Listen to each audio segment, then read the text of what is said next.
I still remember the day I saw them, Nioma and Obinna. They were running, hand in hand, through the dusty roads of our village, Umons. It was as if the whole world was against them. I was just a child then, but that image has stayed with me forever. My grandmother, Yugos, would always tell me that some loves are forbidden, and that was the case with Nioma and Obinna. Nioma was from the royal family of Umons, while Obinna was from a humble background. Their families had been at odds for years, and their love was seen as a betrayal. As I grew older, I began to understand the complexity of their situation. Nioma's family wanted her to marry a prince from a neighboring village, but her heart belonged to Obinna. One fateful night, they decided to run away together. They were caught by Nioma's brothers, who were furious. Obinna was beaten and left for dead. Nioma was forced to marry the prince, but her heart remained with Obinna. I would see her sometimes, walking alone by the river, tears streaming down her face. Years went by, and I would hear rumors of Obinna's whereabouts. Some said he had joined a group of mercenaries, while others claimed he had become a priest. But I knew the truth.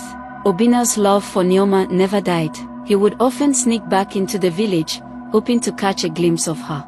Their love was a flame that burned brightly, but was forced to flicker in the shadows. It was a reminder that sometimes, the things we want most are the things we can't have. And that's the story of Nioma and Obinna, a love that was forced into exile, but never truly died. As time passed, I began to notice that Nioma would often sneak out of the palace at night. I would see her walking alone, her wrapper clutched tightly around her.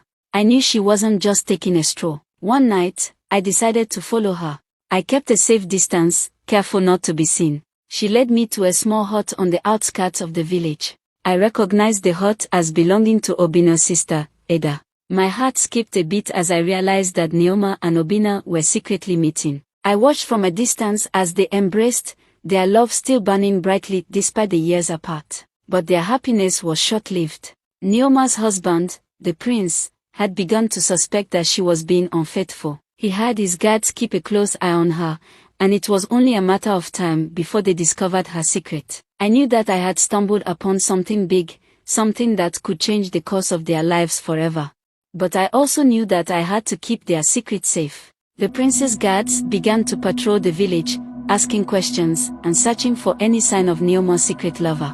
I knew it was only a matter of time before they discovered Obinna's hiding place. One night, I saw the guards surrounding Eda's hut, their torches casting flickering shadows on the ground. I knew I had to act fast. I snuck into the hut, warning Nioma and Obinna of the danger outside. We quickly came up with a plan to sneak Obinna out of the village, to a safe place where he could hide until the prince's anger cooled down. But as we made our way through the dark forest, we were ambushed by the prince's guards. Obinna fought bravely, but he was outnumbered.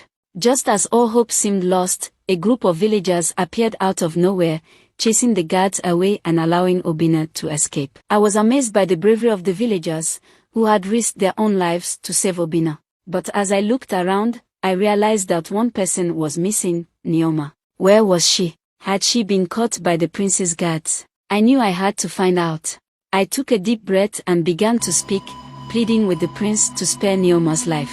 But my words fell on deaf ears. The prince was unmoved, his anger and pride consuming him.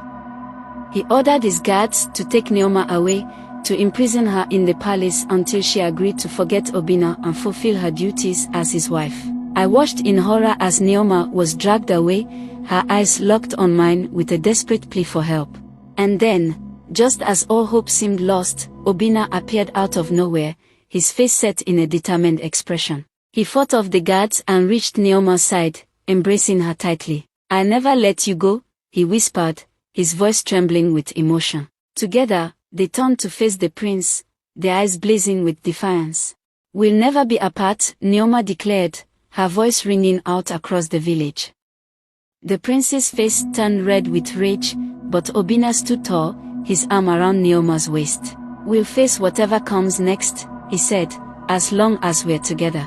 And with that, they turned and walked away, leaving the prince and his guards behind.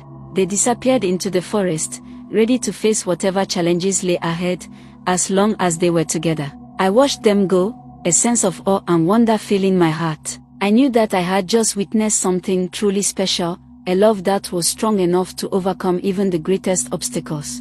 And as I turned to walk away, I couldn't help but feel a sense of hope and inspiration, for I knew that no matter what challenges lay ahead, true love could conquer all.